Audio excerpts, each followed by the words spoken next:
अगर आपको SIR form मिल गया है तो किस तरीके से आप लोग एसआईआर फॉर्म को खुद से भर पाएंगे, इस वीडियो में हम कंप्लीट जानकारी देने वाले हैं।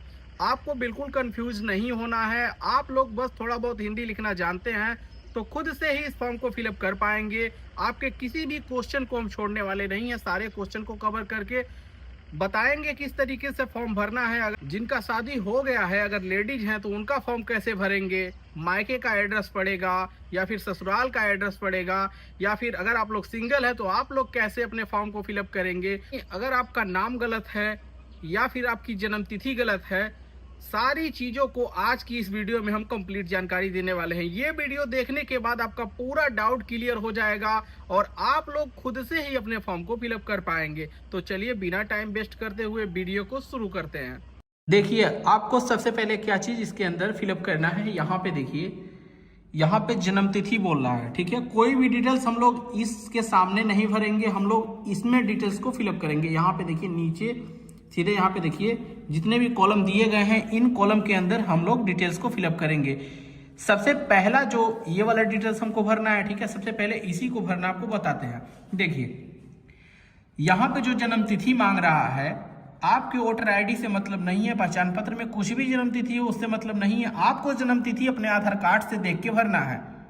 जो भी आपका डेट ऑफ बर्थ है, अपना आधार कार्ड खोलिएगा, उसके अंदर आधार कार्ड में अपना जन्म तिथि देखिए और उसके बाद से इसके अंदर ऐसे फिलअप कर दीजिए, ठीक है। जन्म तिथि हमने फिलअप कर दिया। अब यहाँ पे आधार संख्या पूछ रहा है, तो जो भी आपका आधार नंबर है यहाँ पे सिंपल अपना आधार नंबर डालना है।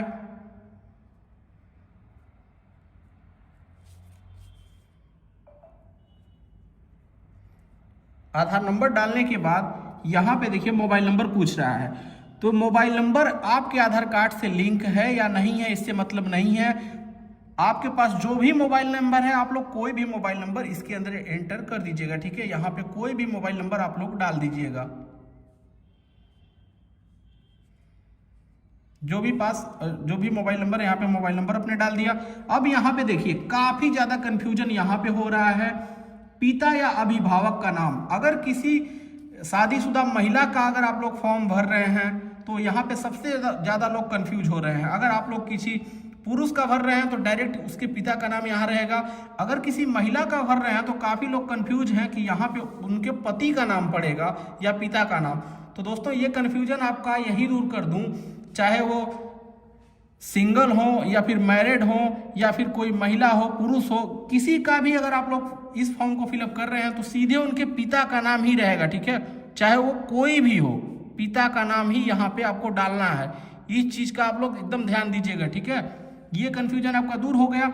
अब यहाँ पे देखिए पिता का ईपीआईसी संख्या पूछ रहा है। ईपीआईसी संख्या होता है पहचान पत्र, जो वोटर आईडी है उसका नंबर, यानी फोटो के अगल बगल या ऊपर नीचे कहीं रहेगा, वही ईपीआईसी संख्या है, ठीक है। उस ईपीआईसी संख्या को आपको क्या करना है, इसके अंदर आपको डाल देना है। जो भी ईपीआईसी संख्या है वहां पे यहाँ पे डाल दीजिएगा। है तो डालिए, प्रेजेंट वाला डालिएगा। ध्यान दीजिएगा, प्रेजेंट टाइम में जो भी उनके वोटर आईडी का संख्या होगा वही आपको यहाँ पे डालना है, एकदम ध्यान दीजिएगा। सबसे पहले उनका वोटर आईडी मंगा लीजिएगा, देखिएगा जो नंबर है वही यहाँ पे डालना है आपको, और उसमें जिस तरीके से आपके पिता का नाम लिखा हुआ है उसी तरीके से यहाँ पे आपको नाम भी डालना है, ठीक। अब इस वाले कॉलम में माता का नाम पूछ रहा है, तो माता का नाम यहाँ पे मम्मी का ही नाम डालना है आपको, ठीक है। चाहे कोई भी हो, शादीशुदा महिला हो या फिर कोई पुरुष है, उनके मम्मी का नाम ही डालना है। काफी सारे लोग कंफ्यूज होके उनकी सास का नाम डाल दे रहे हैं। अगर जो विवाहित महिला है तो उनकी सास का नाम यहाँ पे डाल देना, तो सास का नाम नहीं डालना है, उनके मम्मी का ही नाम यहाँ पे डालना है, ठीक है। ये भी आपका कंफ्यूजन दूर हो गया। अब यहाँ पे मम्मी का ईपीआईसी संख्या, जो भी आपके मम्मी का वोटर आईडी कार्ड नंबर है यहाँ पे डाल दीजिएगा, ठीक है। जो भी नंबर है इसके अंदर आपको नंबर डाल देना है, ठीक। अब यहाँ पे देखिए ये पति या पत्नी का नाम पूछ रहा है, तो इसके अंदर अगर आप लोग सिंगल हैं, शादी नहीं हुई है, तो इस बॉक्स को और इस बॉक्स को, दोनों को आप लोग छोड़ दीजिएगा, ठीक है, नहीं भरना है। और अगर आपकी शादी हो गई है और कोई महिला है, अगर महिला का अगर आप लोग फॉर्म फिलअप कर रहे हैं तो उस कंडीशन में उनके पति का नाम यहाँ पे डालना है, ठीक है। पति का नाम यहाँ पे रहेगा, ठीक। या फिर ध्यान दीजिएगा, अगर किसी पुरुष का अगर आप लोग फॉर्म भर रहे हैं तो उनके पत्नी का नाम यहाँ पे आपको लिखना है, ठीक है। जो भी पत्नी है, पत्नी का नाम यहाँ पे आपको डाल देना है, ठीक। और उसके बाद से इस वाले बॉक्स में उनका ईपीआईसी संख्या, जो भी पति या पत्नी का वोटर आईडी कार्ड नंबर है, उस नंबर को यहाँ पे आपको डाल देना है, ठीक है। जो भी नंबर है उनका यहाँ पे डाल दीजिएगा, ठीक। ये वाला कॉलम तो हमारा कंप्लीट हो गया। सबसे ज्यादा मोस्ट इंपोर्टेंट जो कॉलम है हमारा ये वाला और ये वाला है। इन दोनों में से कोई एक कॉलम को आपको भरना ही भरना है। अगर आप लोग इस कॉलम को नहीं भरते हैं तो आपके इस फॉर्म को डायरेक्ट रिजेक्ट कर दिया जाएगा, ठीक है। सीधे रिजेक्ट हो जाएगा। काफी सारे लोग क्या कर रहे हैं, काफी बीएलओ हैं, उनको ये नॉलेज नहीं है भाई, इतना ही शुरुआत में इसी को भर के आप सबमिट कर दे रहे हैं, ठीक है। तो आपको ध्यान देना है, इस वाले कॉलम को या इन दोनों में से एक को भरना ही भरना है, ठीक है। अब इसमें क्या भरना है चलिए आपको बताते हैं। तो यहाँ पे अगर आपका नाम, अगर ये वाला आपका जो भी नाम है, ये नाम अगर आपका 2003 के लिस्ट में है, ठीक है, तो इस वाले कॉलम को भरिएगा, ठीक है। ये वाला कॉलम आपको फिलअप कर देना है, अपना नाम ही यहाँ पे 2003 का लिस्ट खोल के देखना है, जो भी आपका डिटेल्स है इसके अंदर डाल देना है, ठीक है। और अगर आपका नाम नहीं है तो आपको क्या करना है, इस वाले कॉलम को आपको भरना है, ठीक है। जैसे समझ लीजिए कि इनका नाम अगर 2003 के लिस्ट में है तो हम लोग क्या करेंगे, 2003 का लिस्ट सीधे देखिए हमने पहले से डाउनलोड करके रखा हुआ है, सीधे क्या करेंगे, इस वाले कॉलम को भरेंगे, ठीक है। इस वाले कॉलम में क्या भरना है, सेम टू सेम चीजें भरी जाएंगी, ठीक है, जो इस कॉलम में भरी जाने वाली हैं, ठीक है।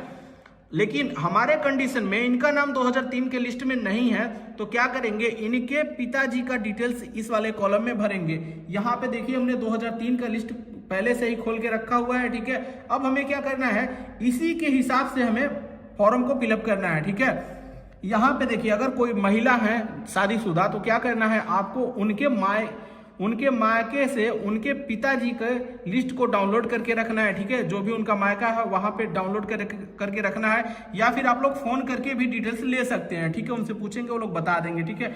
यहाँ पे सबसे आसान है, आप लोग फॉर्म को डाउनलोड करिएगा। अगर आपको फॉर्म डाउनलोड करने नहीं आता तो कमेंट करिएगा, मैं एक लिंक भेज दूंगा, वहां से आप लोग डाउनलोड कर लीजिएगा, ठीक है। अब देखिए यहाँ पे आपको क्या करना है, इस फॉर्म में यहाँ पे देखिए सबसे पहले नाम पूछ रहा है, तो नाम में क्या करेंगे, जैसे इनके पिताजी का नाम हमें यहाँ पे सर्च करना है। देखिए इस तरीके से समझ लीजिए, यहीं पे तीसरे नंबर पे, यहाँ पे समझ लीजिए दूसरे नंबर पे ही देख लेते हैं। यहाँ पे देखिए, यहाँ पे उदाहरण के लिए आपको समझा रहा है, जैसे समझ लीजिए गीता नाम है, ठीक है। तो गीता तो मम्मी का नाम हुआ, चलो नीचे आते हैं, दूसरा कोई देखते हैं। जैसे समझिए यहाँ पे 15 नंबर पे देखिए, यहाँ पे अजय कुमार नाम है, ठीक है। समझ लीजिए ये आपके पिता का नाम है, ठीक है। तो आपको क्या करना है, इस वाले बॉक्स में आपको सेम टू सेम यही नाम लिखना है, ठीक है, जिस तरीके से लिखा हुआ है, ठीक है। आपको ये नहीं देखना है कि प्रेजेंट टाइम में नाम कुछ और है, थोड़ा बहुत स्पेलिंग चेंज है या फिर इधर उधर लिखा हुआ है, तो उससे टेंशन नहीं लेना है। जो उस समय था वही नाम हमें यहाँ पे लिखना है, जैसे लिखा हुआ है हूबहू। हमने यहाँ पे देखिए लिस्ट खोला हुआ है, यहाँ पे सेम टू सेम लिखेंगे। अगर केवल उस समय अजय लिखा हुआ था तो केवल अजय लिखेंगे, अगर अजय कुमार लिखा हुआ है तो अजय कुमार हमने यहाँ पे लिख दिया, ठीक है। अब हम क्या करेंगे, यहाँ पे देखिए ईपीआईसी संख्या पूछ रहा है, तो ईपीआईसी संख्या आपको प्रेजेंट टाइम वाला नहीं देखना है, जो हमने यहाँ पे फिलअप किया हुआ था ये वाला हमें ध्यान नहीं देना है, हमें 2003 वाला ध्यान देना है, ठीक है। यहाँ पे अब अजय कुमार जी का यहाँ पे देखिए हम क्या करते हैं, सीधे ड्रैग करके आगे बढ़ेंगे तो यहाँ पे देखिए ये पिताजी का नाम है, इसके सामने ही आपको ईपीआईसी संख्या मिलेगा। यहाँ पे देखिए ये रहा ईपीआईसी संख्या, ठीक है। तो ये जो ईपीआईसी संख्या है आपको इसके अंदर डाल देना है। और ध्यान दीजिएगा काफी सारे नाम के नीचे देखिए ईपीआईसी संख्या नहीं है, तो जिनका नहीं है उसे क्या करेंगे, हम लोग छोड़ देंगे, ठीक है। इस वाले बॉक्स में हम लोग कुछ भी नहीं भरेंगे। अगर जैसे 30 नंबर यहाँ वाला देखिए कुछ नहीं है तो ये छोड़ देंगे, नहीं भरेंगे। आपका अगर है तो यही वाला फिलअप करना है, इसमें से देख के आपको फिलअप कर देना है। जैसे देखिए जो भी है यहाँ पे हम डाल देते हैं।